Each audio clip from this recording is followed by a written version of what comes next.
Hey everyone, welcome back to my channel. So today we are going to be talking about your first apartment essentials. Now, as many of you do know, I do live on my own. I do not live with my parents anymore, and I actually haven't lived with my parents for 3 years. So I definitely think that I have a really good experience now with what you need for your first apartment and what things you need to have and things that I'm really glad I had when I first moved out. It definitely helped shape like who I was and like what my apartment is. It's just, yeah. So the first thing that you definitely need, like you cannot get your first apartment until you can get this or set this up or learn how to use this, is a budget. Which seems like duh, Megan, but like a lot of people, they really do. They move out and they don't know how to budget their money. And I definitely think that that is why a lot of people end up moving back home or they end up like in debt, is because they don't know how to budget their money. Now, I'm not gonna lie to y'all and say that I've always been the best at this, but I also don't have a lot in savings, and I should probably have a lot more in savings than I do, but different story. So you need to have a budget. You need to have a plan as to like what your bills are going to be. How much is your rent? Are you going to have cable? How much is your phone bill? How much is your car note or your car insurance? Or how much do you need to put aside for gas?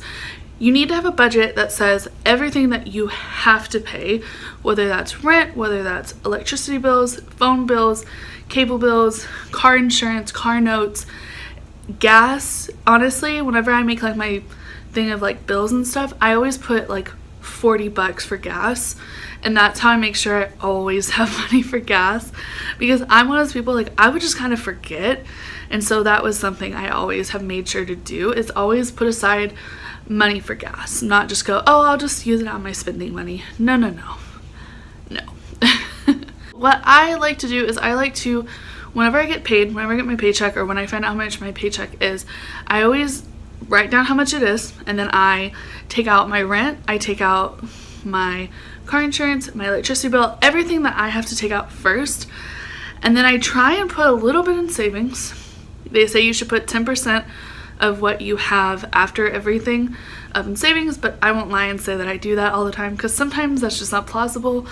But I do try and put a good amount of money up into my savings account, and then I also have spending money. Now, my spending money is all I have, and once I go through that, that's it. Bills, savings, spending. Spending should be the last portion. It should be like what you have left after everything else. On that note, like I just said, you need to have a savings account. Now, before you move out, I challenged myself to do this.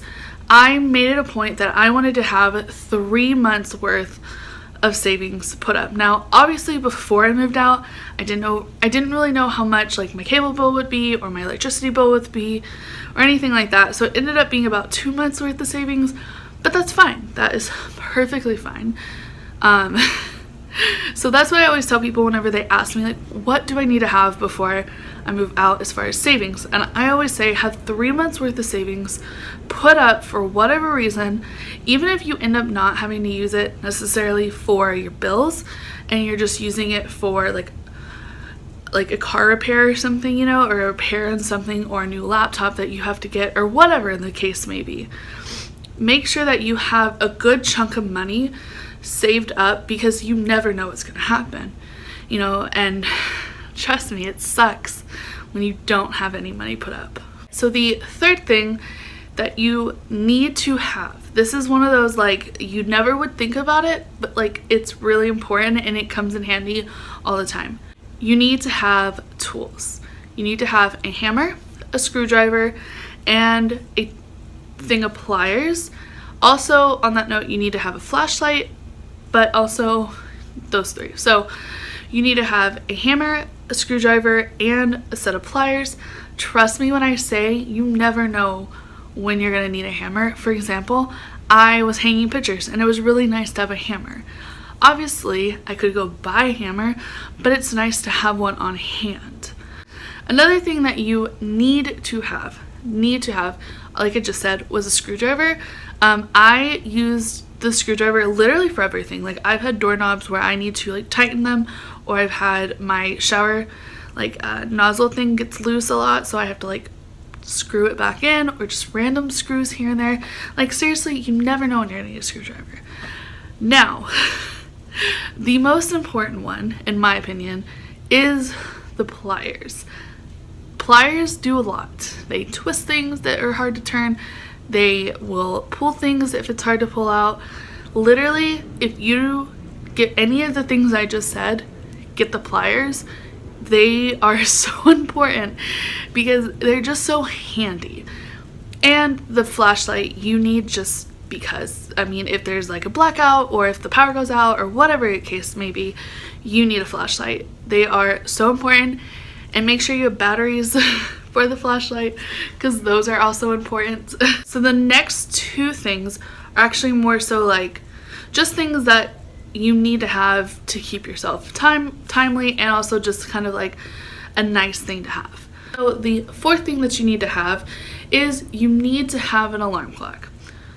This is something I learned very quickly.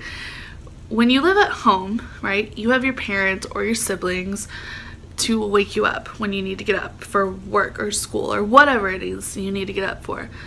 When you don't have that, it's very easy to forget that you actually have to get up and go do things.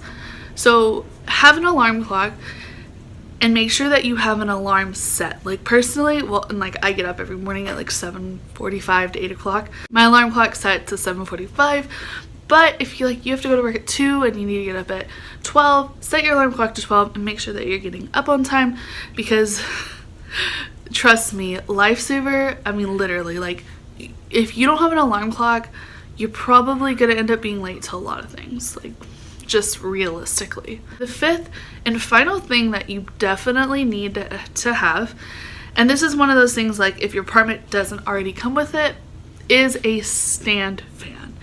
Now, a lot of people don't like stand fans, and that's fine, I get it.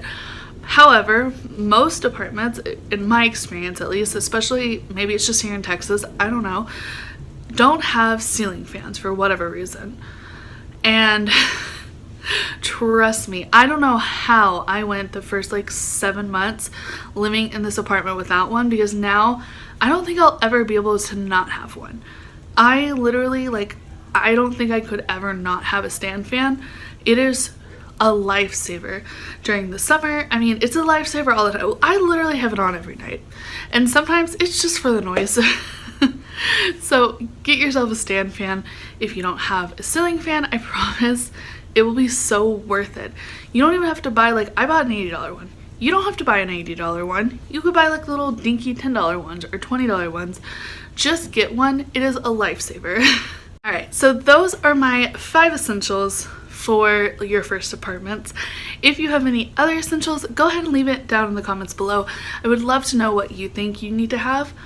Also, if y'all would like me to make this kind of a series and do like what you need for your kitchen, or what you need for your living room, or what you need for your bathroom or your bedroom or your closet, or etc, etc, etc, go ahead and let me know down in the comments below. I would not mind doing that. I have a lot of experience in this now, and I feel like I know like what you really need and what you just kind of like want. So yeah. If you like this video, please give it a big thumbs up. Also, if you don't mind, hit that red subscribe button right down below, and then hit the little bell. You get notified every time I upload new videos, and I upload videos a lot, so you'll want to get notified. And if you didn't know, in this month, I'm going to be shouting out one YouTuber that I like, and today's shout out is actually Becca from Becca X Vlogs. She is a blogger and a YouTuber. If you want to go check her out, I will have her link right down in the description below. It'll be the first one there, and I'll also have her name in a little circular thing at the very end of this video. And yeah, I will see you on my next video. Bye guys.